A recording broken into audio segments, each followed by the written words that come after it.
Алматы облысы Панфилов ауданы Үлкеншаған орта мектебі Пифагор математика пән бірлестігінің 10 күндігінің ашылуы.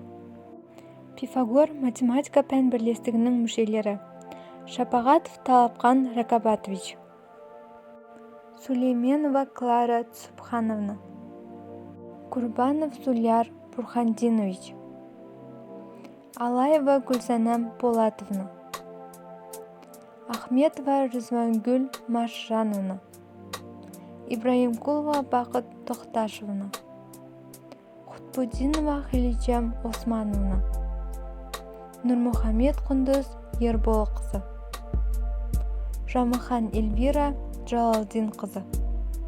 Математика ғылымдар патшасы. Математика әлдебір әлемнің сандық қатынастары мен кеңістік формалары, оның ішінде структуралар, өзгерістер, белгісіздік жөніндегі ғылым.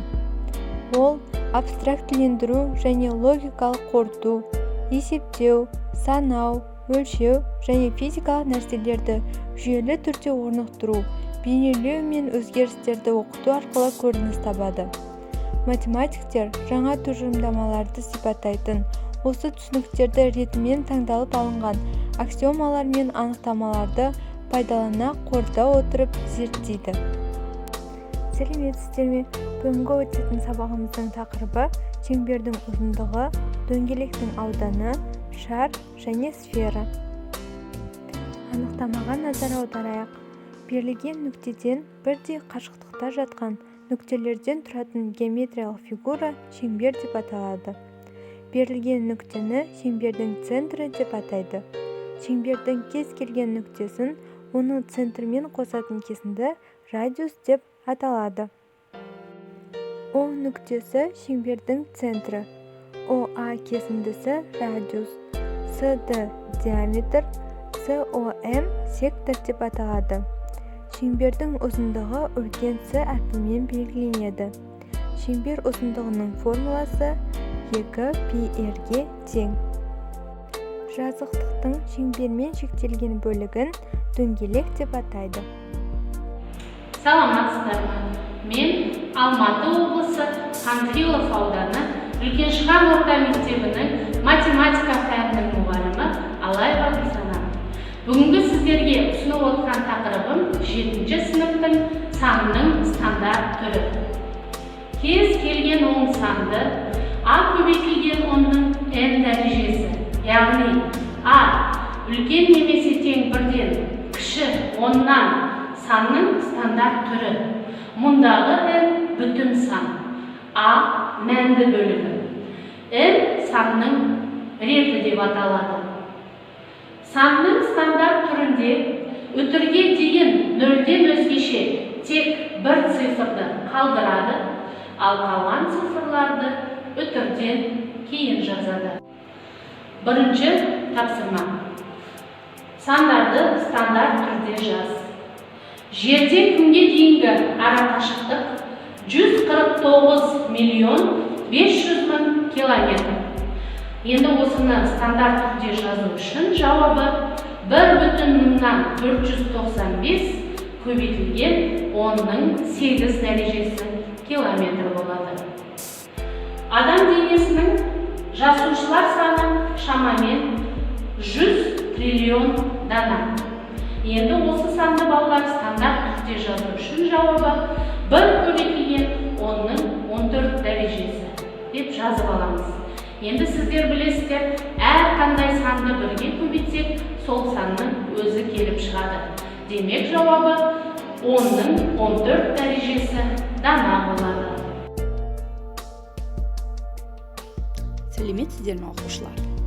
Мен Алматы облысы Панфилов ауданы Үлкеншаған орта мектебі математика пәні мұғалімі Ахметова Рызвангүл Маржанқызы. Бүгін біз сіздермен натурал сандарды жай көбейткіштерге жүктеу тақырыбында келесі мысалдар берілген. Осыны біз санның дәрежесі түрінде жазып көрейік балалар.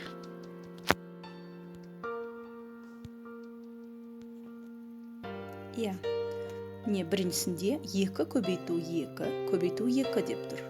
Демек бұл жерде 2 өзін жазамыз да, дәрежесіне 3-ті жазамыз. Себебі екіміз бізде 3 рет көбейтіліп тұр. Сол сияқты қалған есептерде осы жолмен шығарамыз. Бұл жерде келесінде 3-тің 5 дәрежесі, 5-тің 6 дәрежесі, А-ның 7 дәрежесі болып жазылады. 210 санын жай көбейткіштер сандар арқылы жіктеп көрейік.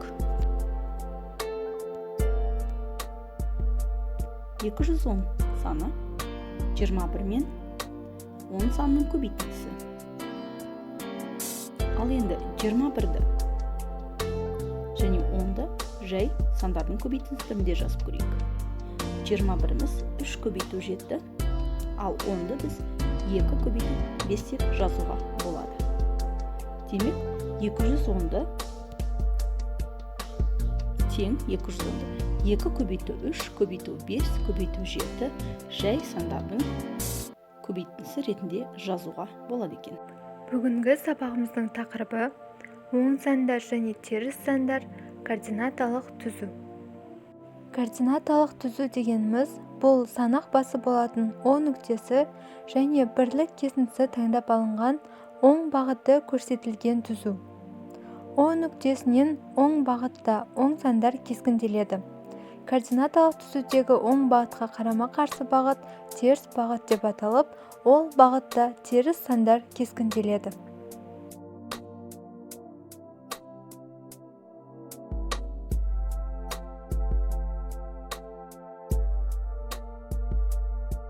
Assalamualaikum o'quvchilar. Men Алматы облысы Панфилов ауданы Үлкеншаған орта мектебі математика пәнінің мұғалімі Хотбудинова Хеличам Усманқызы. Сабағымыздың тақырыбы бүтін сандар, рационал сандар, бүтін санла, рационал санла инақлымси, натурал санла улаға қармы-қаршы санла вә нөл саны бүтін санла деп атылды. Бір-бірінің тамғасы білен пәріқлындаған санла қармы-қаршы санла деп атылды. Бүтін санла сәлби вә ижаби кәсір санла рационал санла деп атылды. Нөлдің чоң рационал сан ижаби рационал сан деп атылды. Нөлдің кішік рационал сан сәлби рационал сан деп атылды. Әрбір ижаби рационал сан үшін оныңға қармы-қаршы пәкат бірлі сәлби рационал сан бар. Әрбір сәлби рационал сан үшін оныңға қармы-қаршы пәкат бірлі ижаби рационал сан бар. N натурал санла жығындысы, Z бүтін санла жығындысы, Q рационал санла жығындысы берді. Бірінші тапшырма. Координаталық жолда 11 білән -4 санларының арасынан нәтиже бүтін сан орынлашқан. Жауабы 14 бүтін сан орынлашқан. Ikkinchi тапшырма. Қазгидромет ақпаратын плюс және минус таңбасы арқылы жаз. Қазақстанның орталық өңірлерінде климат құрт континентті. Жазда 32 градус 0-ден жоғары, қыста жалпы суық орта есеппен 13 градус 0-ден төмен. Жауабы плюс минус. Сәлеметсіңдер ме, құрметті оқушылар? Мен Алматы облысы Үлкеншаған орта мектебінің математика пәні мұғалімі Нұрмұхамед Құндыз. Бүгін біздің геометрия сабағынан өтетін тақырыбымыз трапеция, оның түрлері мен қасиеттері. Егер төрт бұрыштың тек екі қабырғасы ғана параллель болса, ал қалған екеуі өзара параллель болмаса, ондай төрт бұрышты трапеция деп атаймыз. Демек, трапеция бізде төрт бұрыштың бір түрі болып табылады.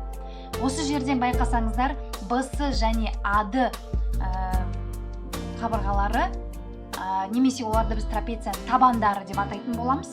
Олар параллель. Демек, екі қабырғасы параллель болып тұрғандықтан бұл төрт бұрыш трапеция деп аталады. ABCD трапециясы деп айтамыз. BC және AD трапецияның табандары, олар өзара параллель. Ал AB және CD бізде трапецияның бүйір қабырғалары деп аталады. Трапецияның биіктігі дегеніміз не? Трапецияның биіктігі деп, оның табандарына перпендикуляр және олармен шектелген кез келген кесіндіні айтамыз. BM бізде трапецияның биіктігі, себебі ол AD табанына перпендикуляр түсіп тұрған кесінді. Байқасақ, M бұрышымыз бізде 90 градусқа тең перпендикуляр болып тұр. Бүйірлі трапецияның қарама-қарсы қабырғаларының айырымы 40 градусқа тең болса, оның бұрыштарын тап деген. Бұрыштарын қалай табамыз? Ол үшін ең алдымен біз ABCD трапециясын сызып алайық. Суретте көрсетілгендей ABCD трапециясын сызып аламыз. осы жерден BC және AD қабырғаларымыз параллель. ABCD бізде тең бүйірлі трапеция. Осы жерден берілгені бойынша бұрыш B азайту бұрыш D бізде 40 градусқа тең. Ал трапецияның қасиеті бойынша біз оның іргелес бұрыштарының қосындысы 180 градусқа тең екенін білеміз. Демек, бұрыш B қосу бұрыш D бізде 180 градусқа тең. Осы жерде біз келесідей белгілеуді енгізіп аламыз. Бұрыш B-ны X деп белгілейміз, ал бұрыш D-ны Y деп белгілейміз. Содан келесідей теңдеулер жүйесін құру арқылы біз есепті шығарамыз. X плюс Y тең 180, X минус Y тең 40 деген теңдеулер жүйесін шешу арқылы біз X-тің 110-ға тең болатын және де Y-тің 70-ке тең болатынын табамыз. Жауабы бұрыш B бізде 110 градусқа тең болады, бұрыш D бізде 70 градусқа тең болады. Ал біз тең бүйірлі трапецияның табандарының тең екенін білеміз, табандарындағы бұрыштарының тең екенін білеміз. Демек, бізде бұрыш D бұрыш A-ға тең, ол 70 градусқа тең болады. Ал бұрыш C бізде 110 градусқа тең. Сәлеметсіздер ме? Мен Алматы облысы Панфилов ауданы Үлкен Шыған орта мектебінің математика пәні мұғалімі Жамылхан Елбері. Бүгінгі сабағымызда 5-ші сыныптың дәреже тақырыбын қарастыратын боламыз. Санына тең 1-n көбейткіштердің көбейтіндісі А санының n дәрежесі деп аталады. Және ол А-ның n дәрежесі түрінде жазылады. Мұндағы А дәреженің негізі, ал n дәреженің көрсеткіші деп аталады. Енді мысалдарды қарастырайық. Бірінші мысал 16-ның 3-ші дәрежесі, яғни 16 санын өзіне 3 рет көбейтеміз. Сонда жауабы бізде 496-ға тең болады. Келесі тапсырма бізде плюс сұхбат деп аталады. Яғни бізге кесте берілген және сол кестедегі сұрақтарға жауап береміз. Егер сұрақ дұрыс болса, плюс таңбасын, ал егер қате болса, минус таңбасын қоямыз. Яғни біріншісі 3-тің квадраты өрнегінің мәні 9-ға тең. Яғни бұл дұрыс. Демек, плюс таңбасын қоямыз. Келесі 2-ның кубы дәрежесінің негізі 3-ке тең. Бұл дұрыс емес.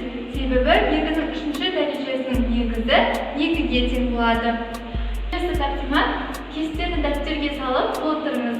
Яғни бұл жерде бізге n-нің мәндері берілген, ол 2-ден 10-ға дейінгі сандар. Яғни біз сол сандардың квадратын және кубын анықтайтын боламыз. Мысалы, алғашқысы 2-нің квадраты ол 4-ге тең болады, ал 2-нің кубы 8-ге тең. Келесі 3-тің квадраты 9-ға, ал кубы 27-ге тең. Дәл осы сияқты қалған сандардың квадратын және кубын жазып кестені